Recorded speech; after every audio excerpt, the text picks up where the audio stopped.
Hello, everyone. I'm Tom Wistrcill.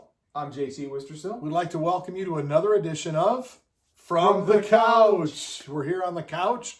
We're talking NFL, looking in our crystal balls, trying to plan out who's going to be the best players of the decade of the 2020s.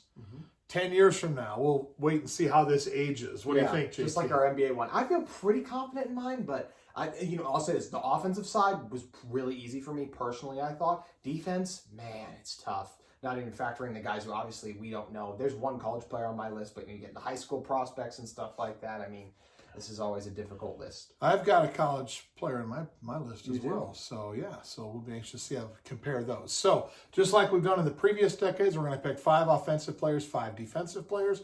We're going to talk about them and move through fairly rapidly through our picks. And then 10 years from now, we'll have a lunch bet. Winner gets free lunch from the others. So Whoever get more right. That'll be the plan. Whoever gets more right. So, okay, we'll start on the defensive side of the ball with number 5, JT. Who you got? I said I didn't have a player in college, but I do have someone who just got out of college and will be a rookie this season. Chase Young. I am a massive believer in Chase Young. If you want to know more in depth on how much I love Chase Young, just go back and look at our mock draft videos and all that kind of stuff. We've talked about him so much.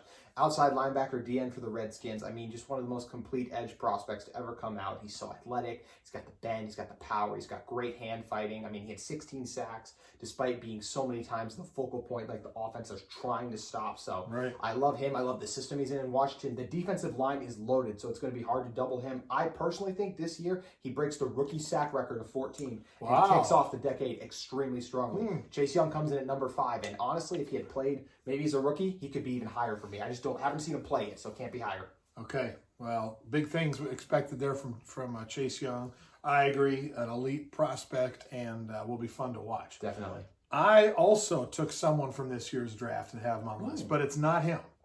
I have Isaiah Simmons for the Cardinals. The most versatile defensive player in college I've ever watched. And play linebacker, safety, corner, did everything. And I think when he gets in the NFL, he is going to be a great, great player.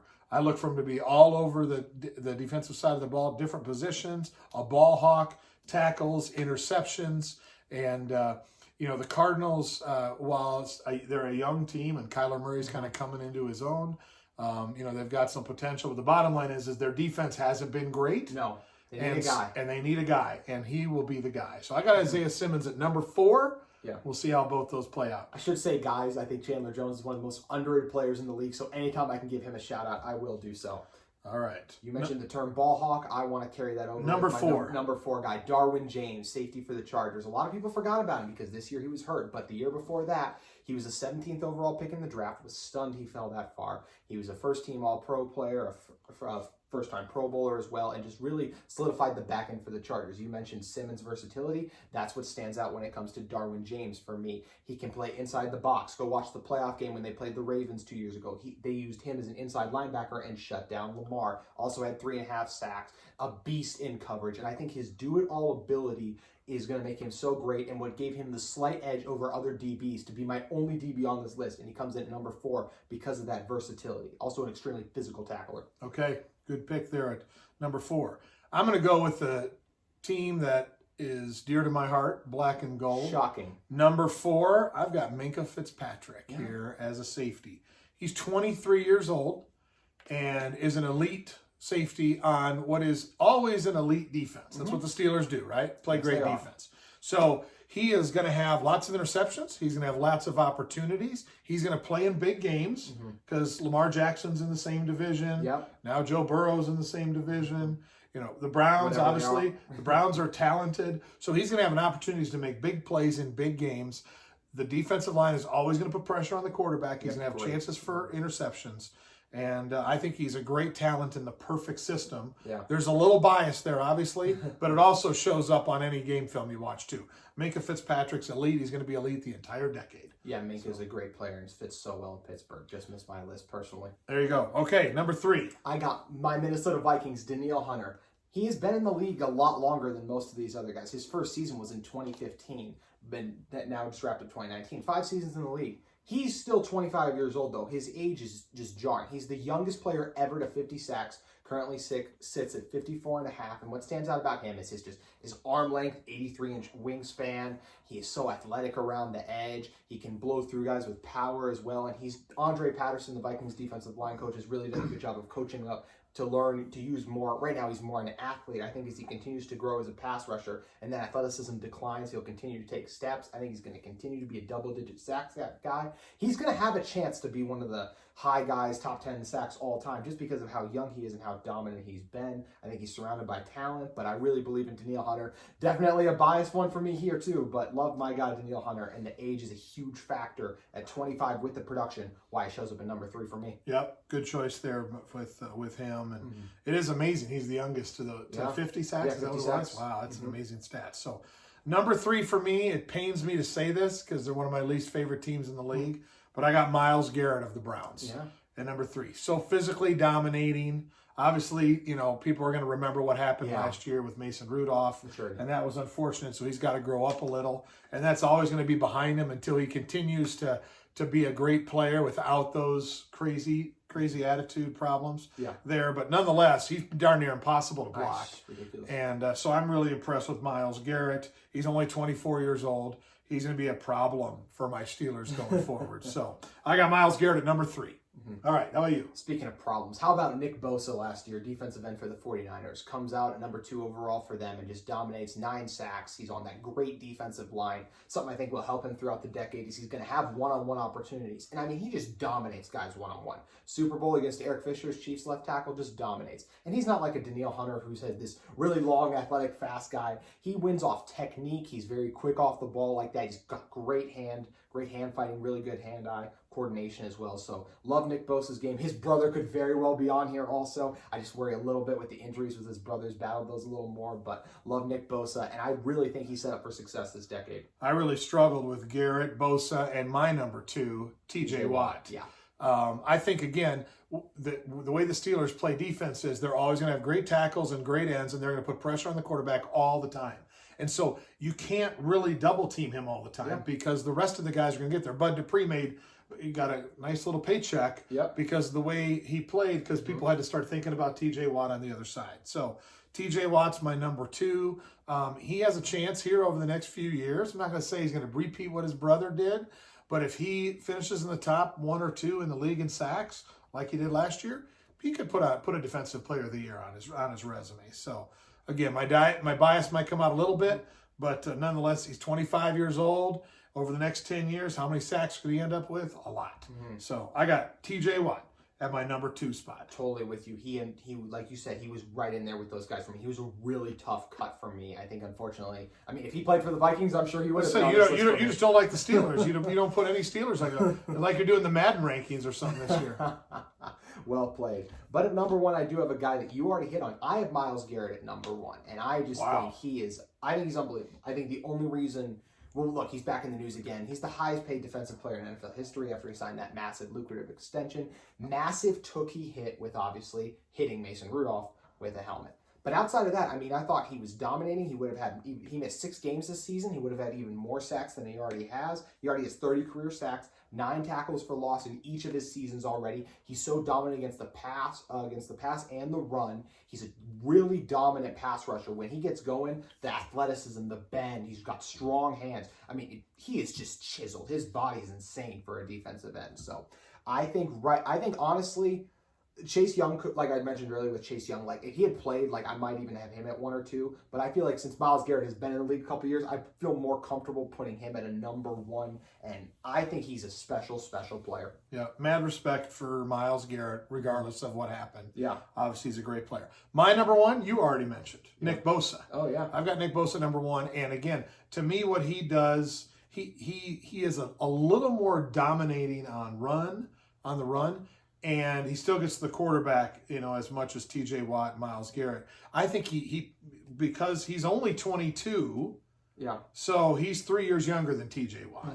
So I think that 3 years is going to make a difference over the next 10 years. Yeah. And that allows Nick Bosa to stay healthy. I think they're going to be a contender for a long time. Yes. I think their young defense is going to be really strong, and that's going to allow Nick Bosa to be the best defensive player in the 2020s. There's my prediction. Yeah, So easily see a bunch of great guys we left off. To I mean, I'm shocked neither of us mentioned the name Jamal Adams. I think I had him on my initial list. Yeah, I did too. I think just the position he takes, the physicality of it. I don't know if he'll last the whole decade. Yeah. Hopefully he does. But lots of great players, and there'll be more to come. We know for more sure. to come. Absolutely. All right, let's move to the offensive side of the ball. JT, number 5. Where are you at? I got the record-breaking Michael Thomas, who just set the record for NFL catches with 149 in that prolific Saints offense. So what does Michael Thomas do?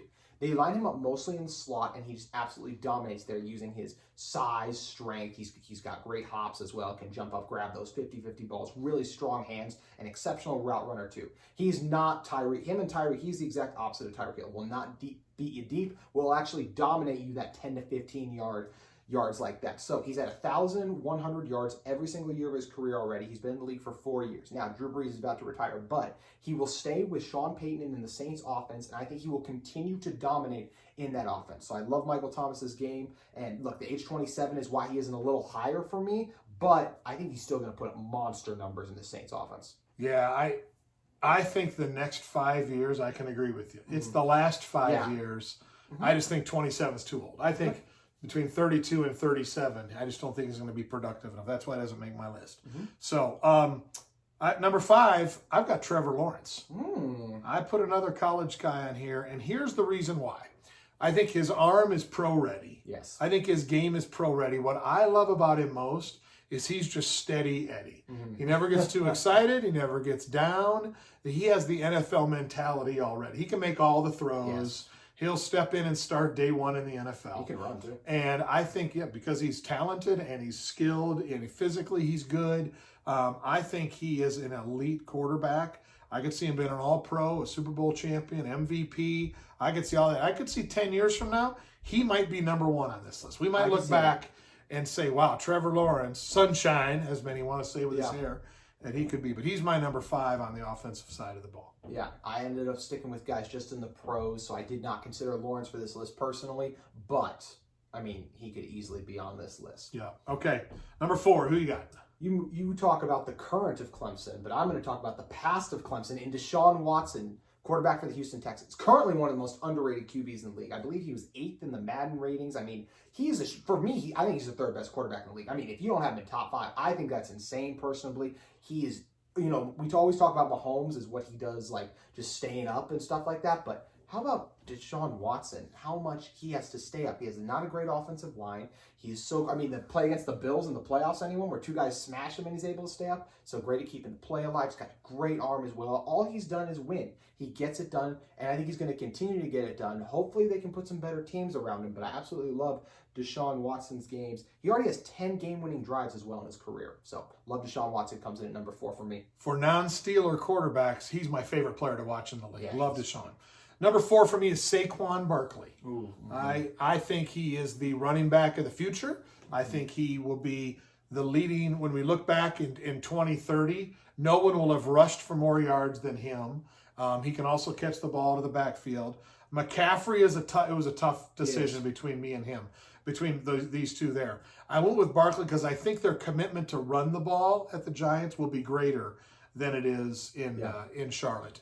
And so that's why I got Saquon Barkley at number 4 for me.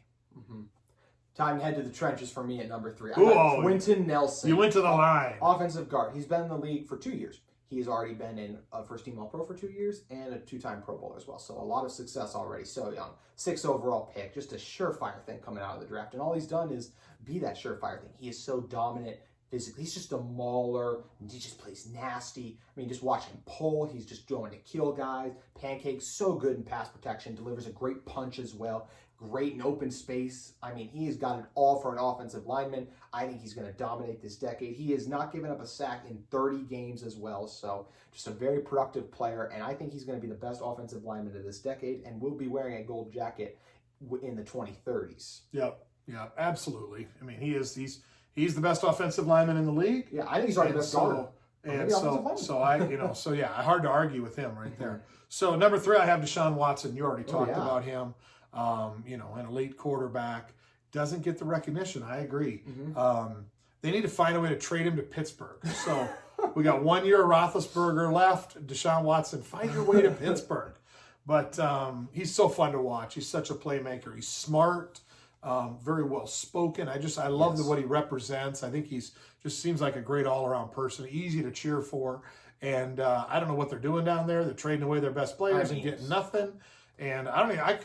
You know players better than me. I can't name anybody who's going to catch the ball there next year. Certainly no all pros out there to catch the ball. So I don't know what's going to happen. But Deshaun Watson is an amazing talent, an awesome quarterback, and could be the player of the decade here. We'll see what happens. Shout out to Will Fuller for the Houston Texans. If that man can stay healthy, I promise you he will be great. I've heard of Will Fuller, so that's good. So, all right. What do we got? Number 2? Yep. Number 2. I got Saquon Barkley at number 2. I absolutely love Saquon Barkley. I think he's the best running back in the league. I just think he's a complete running back. A lot of people have said he's the closest thing from a body standpoint and a projection to Barry Sanders, and I see a lot of it, and I see him becoming a Barry Sanders type player. He has great cuts. He's so tough to bring down in open space. The powers. His nickname is Saquad because of his massive quads, like you kind of talked about earlier. He is just insane. He can catch it out of the backfield too. His first year in 2018, he led the NFL in scrimmage yards with over 2,000. So offensive rookie of the year, Pro Bowler. The only thing that concerns me with him is the Giants themselves. I don't have confidence in Daniel Jones right now, so I want them to put a competent team around him so he doesn't become Barry Sanders 2.0 in the sense of his team didn't win enough. But honestly, if he can stay healthy, I think he has a chance to be one of the best running backs to ever play the game. Yep, I agree. Great choice there. Number 2, as much as it pains me to say, I got Lamar Jackson. I got Lamar Jackson at number 2. He's, to me, he's obviously a great athlete. So his passing gets better every year. So he's going to get better. He's going to learn to win more games. He's going to learn to make the plays to win more games. They haven't won a playoff game with him as quarterback. Nope. So they're going to learn to do that. Hopefully not against the black and gold, but he's going to get to that point where he can make the big plays in the games that matter, in the playoffs, going towards a Super Bowl. He's just so uber talented, and he works so hard at his craft. Extremely hard. And he wants to be great. I love Lamar Jackson, and I can't stand the Ravens, but I do love Lamar Jackson. So he's my number 2 for the 20s. Yeah, I mean, I love Lamar too, and I just personally, I'm interested. You're confident he will. I'm just still interested to see if he will take that next step when it comes to what I really think Watson and Mahomes are going to be the two guys this decade. I love Lamar, but I'm still interested to see when the athleticism declines, how good he will be when he becomes just a pocket quarterback, because that's what the Titans made him do, and he wasn't able to complete it. Yep. Okay, so speaking of someone that's taken that lead, it's a lead, tough number 1. Who you got at number 1? Patrick Mahomes. I mean, come on. He's honestly on track right now to be the greatest quarterback of all time. If we just look at his first 2 years, wow, okay. I mean, he is MVP. If he could do what he's done in his first 2 years as a starter every year, that's a Super Bowl MVP, 5,000 yards throwing, a Super Bowl MVP. He's just insane. He's also surrounded by a great supporting cast that will only add to the success on top of the coaching as well. And he's also a D Ford offsides. This doesn't get talked about enough, I don't think, from being in the Super Bowl again last year. So I love Patrick Mahomes. He creates the big plays, so good at staying up, got an absolute cannon for an arm, and he is just unbelievable. And honestly, I'm going to say it, and we'll see if I'm right in 10 years. I think by the time we do a repeat of this video, he will be the greatest player in NFL history. That's how confident I am in Patrick Mahomes. I think he's amazing and the future GOAT and the future face of the National Football League. Jeez, those are big statements there, young Jedi. So I have Patrick Mahomes at 1. I don't think he'll be the GOAT. I don't think he'll win 6 Super Bowls like Tom Brady.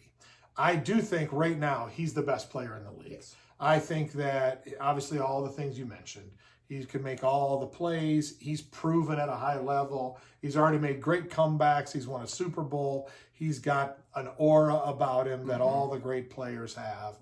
And he's got a great supporting cast. So I could see him being the best player in the league for the next 2, 3 to 5 years. Really? I do think others will pass him by simply because defenses are going to continue to adjust, to continue to get better. And I don't know if he could put together a Tom Brady-like career. I just don't. When you think about how long Brady's had to do it to win 6 Super Bowls, I just don't think he can do it. I think the other quarterbacks in the league are not that far behind him. The ones we've mentioned tonight, they're not far behind him. Maybe they don't have supporting cast. Maybe they've missed a play here or there, but he is clearly the number 1 player right now and my projected best player over the next 10 years. but I think you're jumping ahead a little bit there to say he's the greatest player in NFL league history. So we'll disagree. Do you think Trevor Lawrence will be better than him? I think Trevor Lawrence could be better than him. I think Trevor Lawrence is more like Tom Brady, and and so Mahomes. One of the things that the one thing that troubles me, and he gets away with it a lot now. Let's check back in a few years, is he takes a lot of risks. Oh, yeah. And when you look back at the multiple Super Bowl winning quarterbacks, most of those guys aren't that way. Tom Brady does not take a lot of risk. He'll take a sack because he knows his defense can get a stop, right? Mm-hmm. He'll throw the ball out of bounds. He won't take a sack unless he has to. Like I say, he won't get hit hard unless he has to. Very smart with the ball. So those are the types of things that Patrick Mahomes is going to have to get better. Right now, he's just out playing football and having fun because he's young and strong and talented and all that.